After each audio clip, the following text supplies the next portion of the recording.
ذاك الوقت كنت انا خدام في الفرقه ديال مكافحه المخدرات، جاتني واحد المعلومه بان واحد خينا عنده الحشيش في الدار.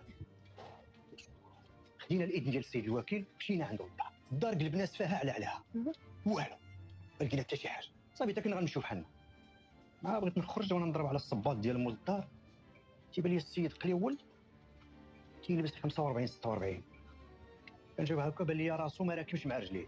قلت لي حيد الصباط. قال حسيت به حصل وقتي يهتهت عليا. قلت لي شوف غتحط الصباط ولا غنجيب لك الكلاب يشموا لك رجليك. واش كنخبيو في السميله؟ 250 غرام في كل فرده. 250 غرام. نص كيلو في رجليه. المهم المعلومات اللي كانت عندك صحيحه. شوف الحرفه ديالنا هي المعلومه الموثوقه. كاينه. وي شاف.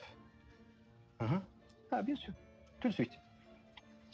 هدى قيدي 500 غرام. اوكي 500 غرام ديال السميد دقيقه. 3 لتر الحليب، 10 البيضات. مجتهدين. صافي اكرام داكشي باين. صافي كوني هانيه. يلا باي باي. شكون بحالك المدام ماليه فيك؟ واش عرفتي الا دخلت بلا هاد التقديه؟